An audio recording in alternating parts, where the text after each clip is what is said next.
ನೀರು ಬಂದಾಗ ವರ್ಷಿಂತೀರನಮ್ಮ ನೀರು ಬಿದ್ದಂಗೆ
ಕಾಂಪೌಂಡ್ ಬೆಂದು ಒಂದು ವರ್ಷ ಆದರೂ ಇತ್ತ ಕಡೆ ತಿರುಗಿ ನೋಡೋದ ಅಧಿಕಾರಿ.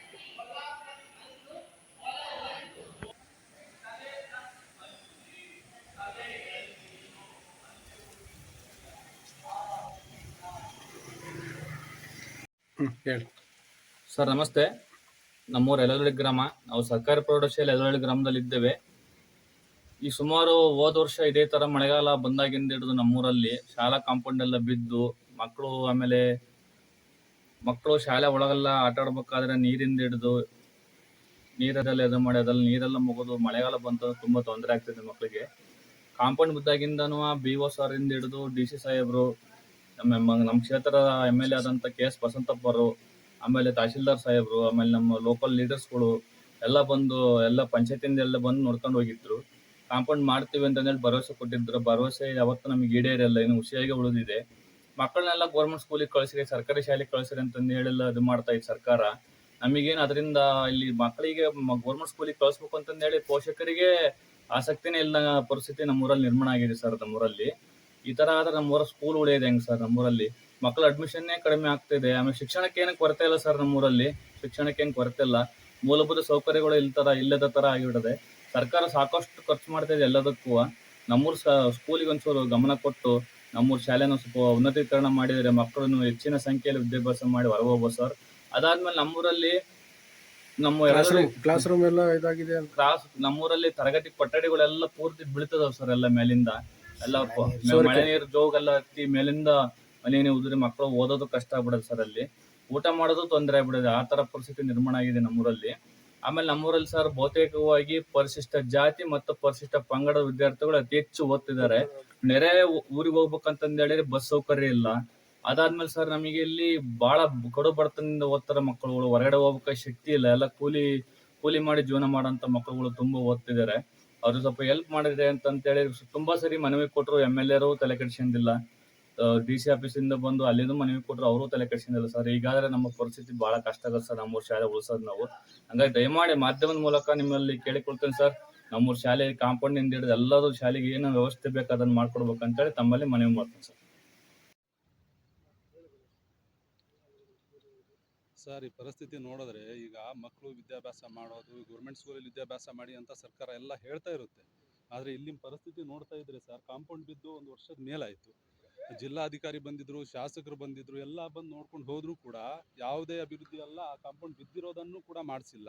ಒಳಗಡೆ ಹೋದರೆ ಮಳೆಯಲ್ಲಿ ಸೋರ್ತಾ ಇದೆ. ಮಕ್ಕಳು ಮಳೆಗಾಲ ಬಂದಾಗ ಹೊರಗಡೆ ಬಂದು ಕುತ್ಕೋಬೇಕು. ಆ ಕಡೆ ಸೀಟ್ ಹಾಕಿದ್ರೆ ಅಲ್ಲಿರಬೇಕು, ಇಲ್ಲ ಅಂದರೆ ಆ ಕಡೆ ಪಕ್ಕದ ರೂಮಲ್ಲಿ ಹೋಗಿ ಮೂಲೆಯಲ್ಲಿ ಬಂದು ವಿದ್ಯಾಭ್ಯಾಸ ಮಾಡೋ ಪರಿಸ್ಥಿತಿ ಇದೆ. ಶಾಸಕರು ಬಂದು ಹೇಳೋ ಮಾತಿಗಷ್ಟೇ ಸರ್ ಹೇಳೋದು, ಆದರೆ ಯಾವುದೇ ರೀತಿಯ ಅಭಿವೃದ್ಧಿಗಳು ಆಗಿಲ್ಲ.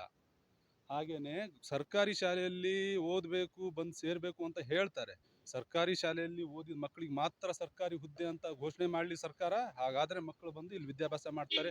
ಯಾವುದೇ ಪೋಷಕರಾಗಲಿ ಸರ್, ಈಗ ಇರೋದು ಡೆವಲಪ್ಮೆಂಟ್ ಮಾತ್ರ ನೋಡ್ತಾರೆ. ಈಗ ಸ್ಕೂಲ್ ಚೆನ್ನಾಗಿದ್ದರೆ ತಾನೇ ಸರ್ಕಾರಿ ಶಾಲೆಯಲ್ಲಿ ತಂದೆ ತಾಯಿ ಮಕ್ಕಳನ್ನು ಸೇರಿಸ್ತಾರೆ. ಸ್ಕೂಲೇ ಕರೆಕ್ಟಾಗಿಲ್ಲ ಅಂದಮೇಲೆ ತಂದೆ ತಾಯಿ ಮಕ್ಕಳನ್ನ ಎಲ್ಲಿಂದ ಗೌರ್ಮೆಂಟ್ ಸ್ಕೂಲಿಗೆ ತಂದು ಸೇರಿಸ್ತಾರೆ? ಸುಮ್ಮನೆ ಹೇಳ್ತಾರೆ ಅಷ್ಟೇ, ಬಾಯಿ ಮಾತಲ್ಲಿ ಮಾತ್ರ ಸರ್ಕಾರಿ ಶಾಲೆಗಳನ್ನು ಮಕ್ಕಳನ್ನ ಸೇರಿಸಿ ಅಭಿವೃದ್ಧಿ ಮಾಡಿಸಿ ಅಂತ ಅಂತಾರೆ.